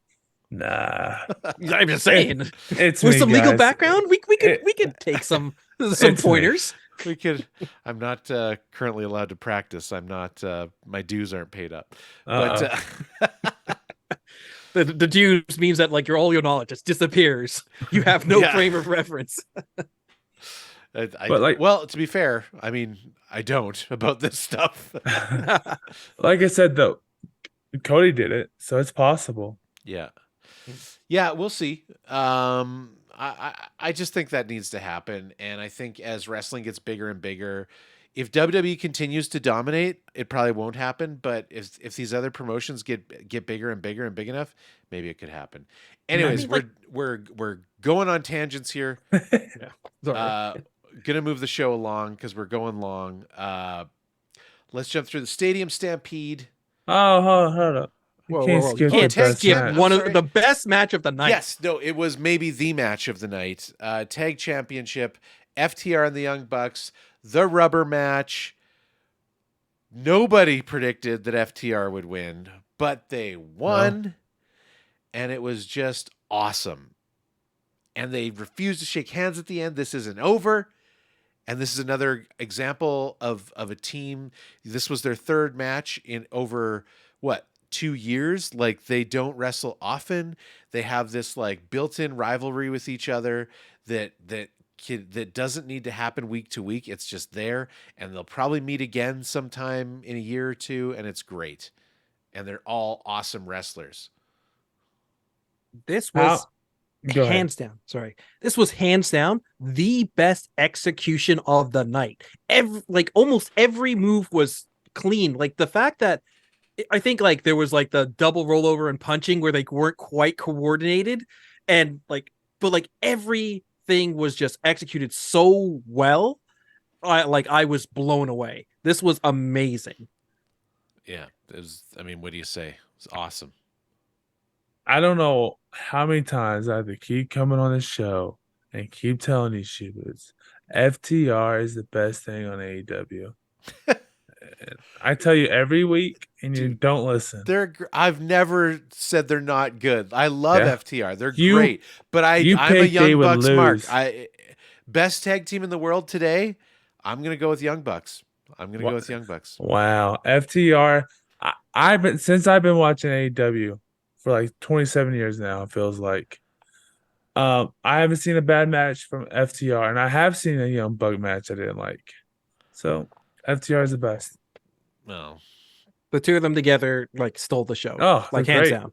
I just love that they have this built-in rivalry, that they're like legitimately rivals for the greatest tag team on earth, and like they can say that because I mean WWE doesn't really focus on tag team that much. So they've got some great tag teams in WWE, but they don't get the spotlight like tag teams get in AEW. I mean, Jimmy and Jay would be the only one. I think that Jimmy and Jay Uso would be awesome outside of WWE or let loose. However, WWE didn't book them very well. Like even during their whole time where they were like carrying those belts, almost every week they came out and just got beat up as lackeys for Roman True. Reigns. True. Like I absolutely hate how WWE tag teams are like 1/3 of heavyweight champion. Like it makes no sense that you can have like the heavyweight champion there on a 2-on-1 and the tag teams working together cannot defeat the heavyweight champion. Yeah. And that's just like such a weird thing that WWE has about like people with belts, where it's like, yeah, no, I've got this heavyweight champion, so I'm better than everybody that has never touched this championship except the number one contender. Like it doesn't make any sense. And so I really love this match. I really love that they had not only the tag teams, but they had the trio belt. And I was just like, wow, both of these are getting pushed. So yeah. Yeah, no, I think I AEW definitely does their tag team, and they're both 2-man and 3-man tag teams. So yeah, no, just I'm surprised this show is on so early in the night as well. To me, I thought this would be the penultimate match, but yeah, it was great. Well, that's why they had the next match to cool us down. Oh God. Oh my You guys God. didn't like Stadium Stampede? Dude, I'm so sick of these matches. When you guys were saying love it. It's the worst you match. guys were saying that you wanted to have like a rumble in there to push multiple people, I didn't say that I don't like rumbles. And the reason I don't like rumbles is because they become just like, here, run and do your gimmick and get out. And this Stampede was just a bunch of gimmicks and stupid like spots and like, ugh, I hated it. I'm sorry. If you don't like gimmicks and stupid spots, you don't like wrestling. That's as far as I'm concerned. This was, I mean, like generally AEW does this once a year. This was an exception because it was All In. So we'll see what happens next year. But this is a once a year thing that they've done for several years now. They did it in empty stadiums during COVID, and then they continued to do it in the crowds. It's always been at Double or Nothing. That's where they do it. But now they did it at All In. I loved it. Was it the best Stadium Stampede? No, nothing will touch that first one. But it was amazing, and it was and like yes, this was another. I mean, Tony Khan even said it. This match was also a victim of booking issues because of injuries and visa issues. They had to change the makeup of it. But like, man, I love Orange Cassidy. I love Blackpool Combat Club. I loved watching John Moxley walk around with those skewers sticking out of his head. That was just the best, man. That was just the best. And oh man, Proud and Powerful's back. Santana and Ortiz are back. Oh my God. And Best Friend. And Orange Cast. Dude, the finish. Come on, the finish. His move is the Orange Punch. And so he does it twice to Castagnoli. Can't get him down. So he wraps the duct tape around, crushes the glass in it. That's an awesome spot, dude. That's an awesome finish. And both Kingston and Moxley can't do anything about it because they're stuck in the barbed wire. Oh, chef's kiss. Mwah. You guys are... Spot that had me on the edge of my seat was when he goes up the ladder being held, and then the ladder sort of like half snaps, and I was like, holy crap. And he went back up. I'm like, these guys are committed. They I would did it not anyway. trust that ladder. Yeah. But the rest of it, I was just like, oh, good grief. And actually, no. Trent's Penny's mom pies. shows up in the minivan. Or Sue's pies. Yeah, Sue's Yes. pies. Dude, that actually made me laugh. I like that. I don't know if you know that backstory, but like every once in a while, Trent's mom shows up, drives them like in a white minivan to the wrestling ring. So I had no context, and then it was just a platter of pies, and I'm like, this is great. Just slam it right in. It was perfect. I like. So like, as much as I say I hate the cheap gimmicks, that one went over for me. I thought that was fun. Hey man, I think it's a mistake to hate on cheap gimmicks. It's not about a great show is a balance. It's a balance. There's got to be the Mhm. cheap gimmicks. There's got to be the great matches. There's got to be the high spots. There's got to be the technical stuff. It's all part of the mix. And this mixed in quite well as far as I'm concerned. I think it was too much of a concentration. I agree with you that there should be a balance, but I think the balance needs to be maintained in the match itself as well. And that the balance was off. These are admittedly hard to follow because they go multiple directions. As someone who's attended one of them live, it's really hard to follow when you're in the building. But I loved it, and I'm glad they did it. Let's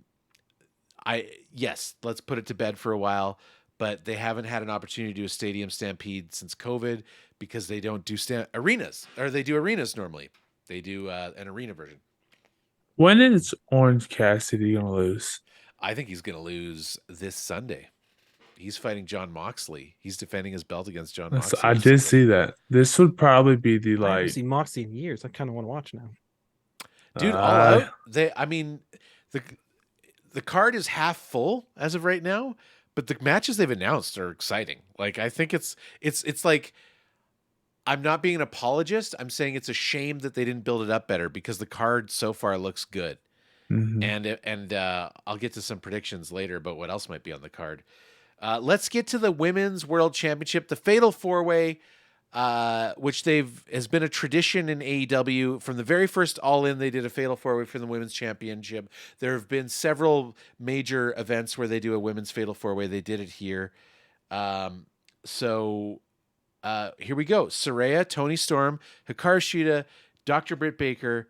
Saraya pins Toni Storm, her outcast stablemate, to win the title on home turf in front of her entire family, which she said in the press conference she was not allowed to acknowledge her wrestling family when she was Paige in WWE until after the movie about her life came out and they couldn't hide it anymore.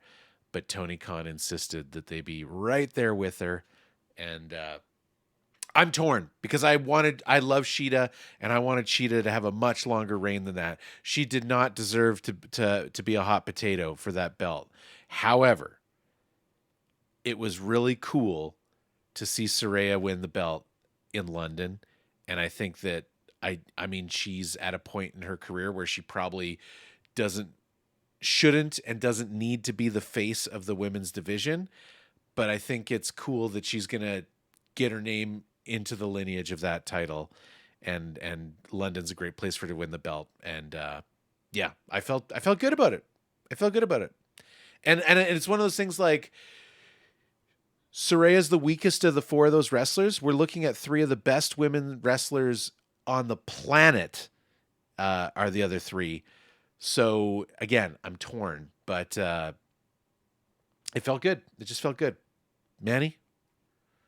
Having known none of these wrestlers going in, I was kind of sad that it was a Fatal 4-Way. I feel like you shouldn't have a belt decided in that. So like I'm right there with you. But like they put on a great story. They did tremendous performance. So I was like actually quite proud or like quite like impressed by all of the wrestlers there. So generally I think that this was a good introduction, and maybe say like all of these guys are contenders, and from what you're saying, that happens to be the truth. So they sold it. I'm glad for this match. Yeah. I think this means the Outcasts are probably breaking up now. At least Tony Storm's leaving. We'll see. I was kind of sick of that group personally. It hasn't gone well. I think it had a lot of promise, and it just didn't quite pan out. Right. So we'll see. I love this new Tony Storm character when she came out with the whole femme fatale, the whole like I don't know what you call it, like a Marilyn Monroe entrance or something, whatever that was, and she's playing this like just to give you some context, Manny, I don't know if it was like said in the piece before the match, but like Toni Storm was the champion up till 2 weeks ago. She lost the belt to Hikaru Shida, and it's been driving her crazy. Like she's kind of losing it, which that story played out in the match. She like was like attacking her teammate who they agreed not to attack each other. She attacked Ruby Soho when Ruby came in to try to stop her, and she's like constantly like, oh, like she's just kind of like having a meltdown, and she's doing it in an awesome way that like wrestling is guilty of this. WWE is the most guilty of this, but I'm not going to let AEW off the hook. Wrestling is guilty of booking like women as like, oh, they're crazy. You know, like Yeah, that's their gimmick. yeah. I'm crazy. Like you can go half the roster. Oh, they're so crazy. They're just crazy. But she's doing it in a totally unique way that's not like, you know, like I just I want to see them do good things with this new Tony Storm angle. I want her to just like be just like a totally delusional, like nonsensical idiot. It's great. Yeah, and I think that's what they showed, like a delusional, like a kind of broken delusions of grandeur. Like she's nothing without that belt, sort of thing. It's broken her. That's the story I got, rather than like, yeah, like you say, with all the other people where it's just like scream, I'm emotionally imbalanced. So like, yeah, it was different. All right. Well, yeah, that did not go my way. I thought so. I had this big conspiracy theory in my head about what was going to happen tonight, and I'll talk about it when we get to the final event. But I thought Britt Baker was going to win that match, but it was not to be. All right, let's get into it.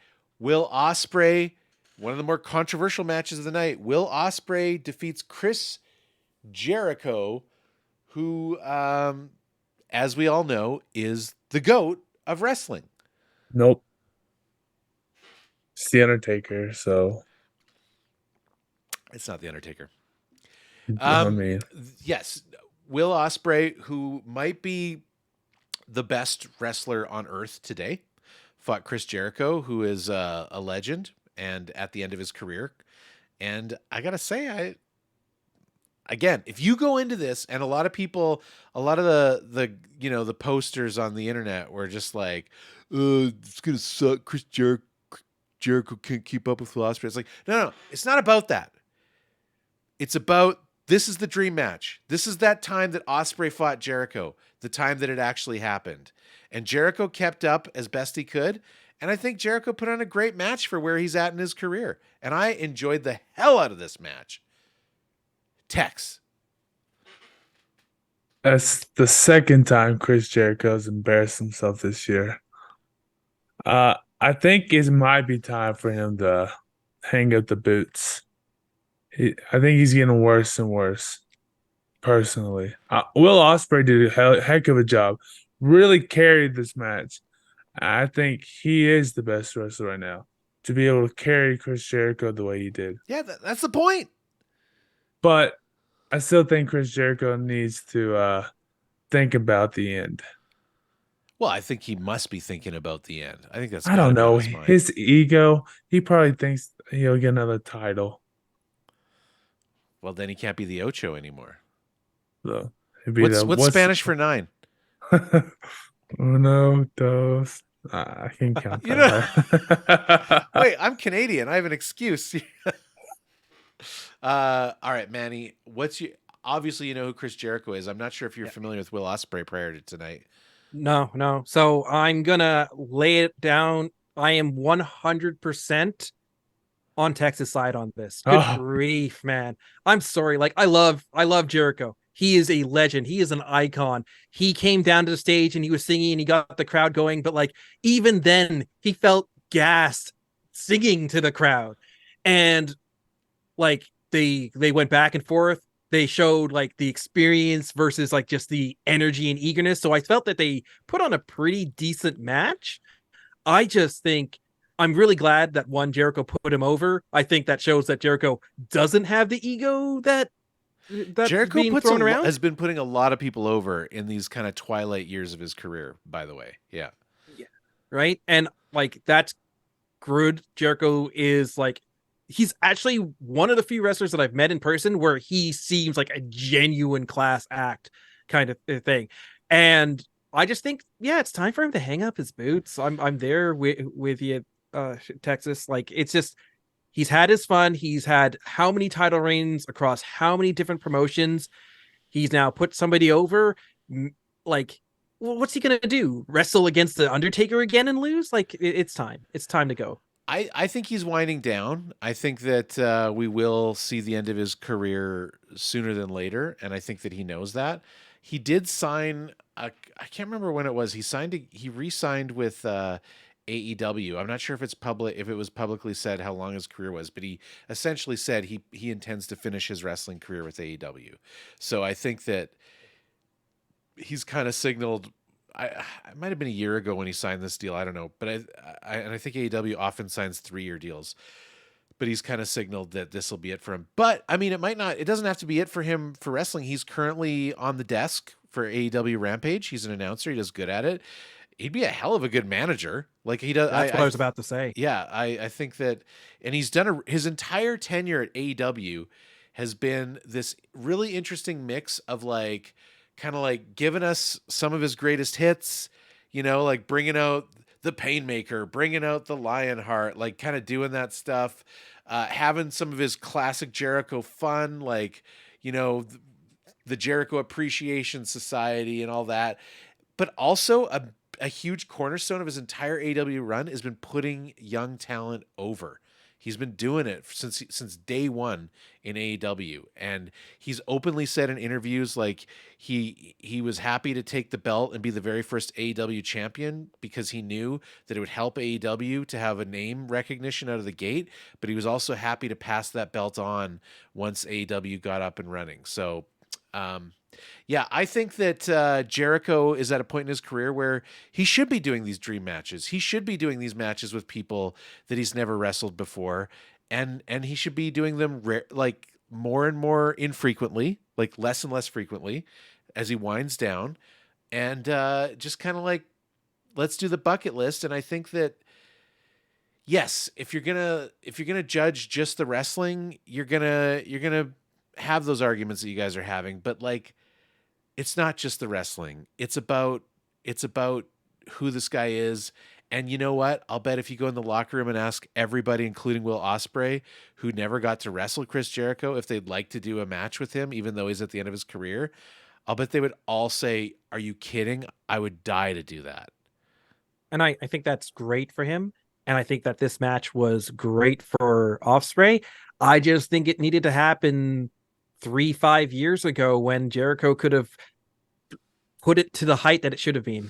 And it's just, it felt like a perfunctory match of like, hey, we got these names in, hey, we got him over, but like Jericho wasn't performing at like the level that, like, maybe it's easier because you've seen Jericho performing over the time and you kind of gotten used to it. But this, as a snapshot of where he was before to where he is now, I was just like, ow, Jericho's aged. I think, well, he has aged, and I think that even in the last probably 3 years or so, like the first couple years of AEW, he was still wrestling really good. Like he's just definitely slowed down more recently. So I don't know what that is, and who knows? It could even be like, I mean, an old guy like that, jet lag might take a heavier toll on him. I don't know, but I guess I just come at this from a different direction. I think I'm just like, I think that, again, it's a mix. You obviously don't want to have a ton of people. Hey, wait a sec. I missed a match in here. We'll come back to that in a sec. But yeah. Anyway, there's a match not on here, and I can't remember exactly what happened, but the coffin match isn't on my list here. Oh, man, let's just skip it, man. can we just talk about they came out to Metallica? Tony Khan had to pay a whole lot of money to get Metallica. Dude, so I thought and Queen, he paid for Queen for Saraya? Like, yeah. He spares no expense, man. I really like that. Yeah. So I just spent some time talking about how Jericho was great to put people over, and like good for Jericho for doing that. And I think this match would have been great like 3 years ago when Jericho could have kept up. We're skipping over a match with Face Paint McGee, and we're about to talk shots fired. And we're about to go into a match with Billy Gunn, and I'd rather talk about Billy Gunn's match because like Sting, good. Oh. And he had to like take the highlight and like pretty much run the ring and then be like, okay, here, you get the last spot and then we'll hand it. Oh, that made me like hate. That was one of the lowest points of the night for me. Wow. Okay. I mean, I was fine with that match. I thought it was fun. It was another match that was a victim of visa issues, or actually, it was undisclosed issues. But the original match wasn't able to happen. That they actually was the other match that had been well built up before the show had to be changed because of AR Fox couldn't come over to England, so they threw Christian Cage in there. Who I Shorten the love. match, short in the night. Like, wow. Come on, guys. Christian Cage has managed to work a turtleneck into his wrestling attire. That deserves some That's a good point. That's some That's a credit. good point. Yeah, okay. Christian Cage, I was like okay with. One, he was supportive of the young buck that he was helping. I shouldn't say young buck because that's an actual team. He was supportive of the young talent that he was out with. Where like Sting was just like, "Hey, I'm cool, and you're beside me, so I guess you're cool by association. Let me ring this. Let me run this Okay. match." And I just, oh, Well, I will say that Christian Cage is probably the best heel in wrestling right now. I know Yeah. that you're going to come back Wow. and Dominic Mysterio me, but you're wrong. Christian Cage is a better heel. Uh, but we'll move on. Okay, fine. Trios Championship. The Acclaimed finally defeat the House of Black after losing twice, and No, they they win they win the Trios Championships. The House of Black finally drops the titles. I believe they've held them since March. I mean, these are pretty new titles. We don't know. They seem to be averaging about a 4 to 6 month run, I guess, with them. But anyways, it was great. Billy Gunn gets the highlight of the night. I'm interested to see what Manny has to say about that. But Billy Gunn pinned who did he pin? King? Brody? Is it Brody King? it was King. It was King. Yeah. Yeah. Okay. I mean, the Acclaimed are fun. I gotta admit, like the Acclaimed are super fun, and I love that they exist. They're not like the kind of guys that I gravitate towards as a fan, but I love them, and I love that they're there, and I think they're great for wrestling, and I think they're actually really good wrestlers, and I think that Billy Gunn is actually of all these old dudes, he's probably the best of these old dudes.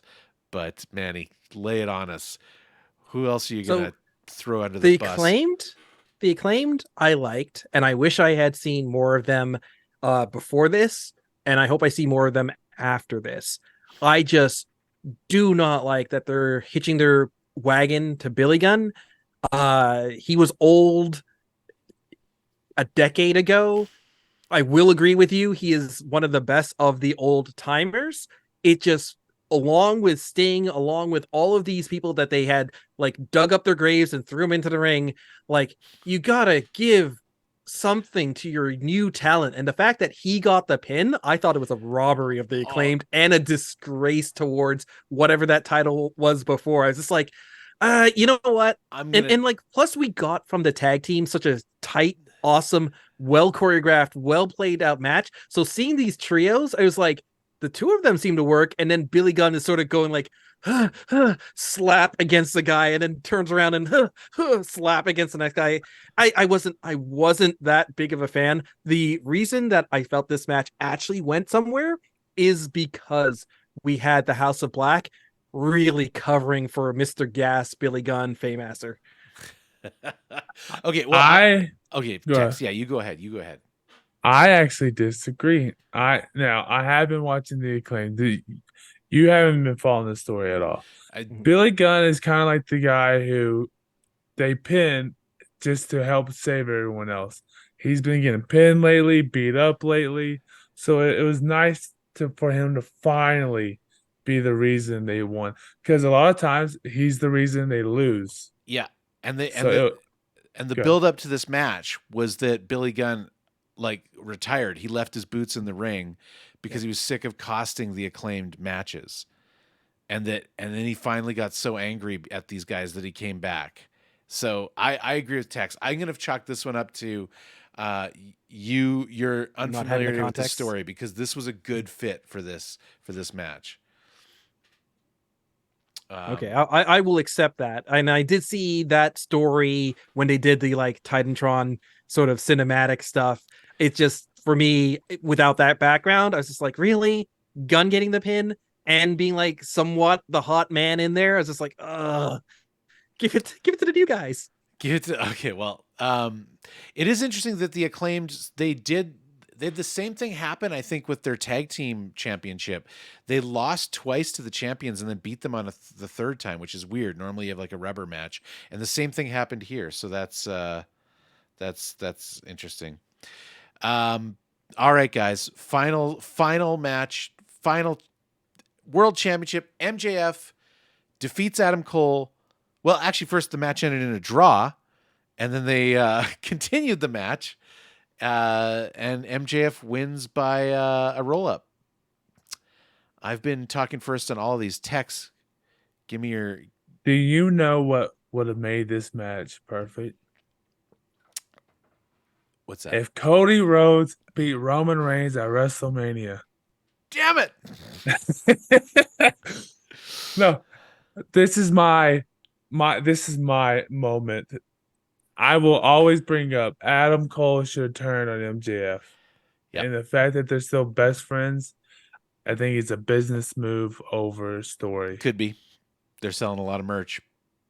Good match though. I love they're both great. MJF is just amazing. Yeah, they're both great.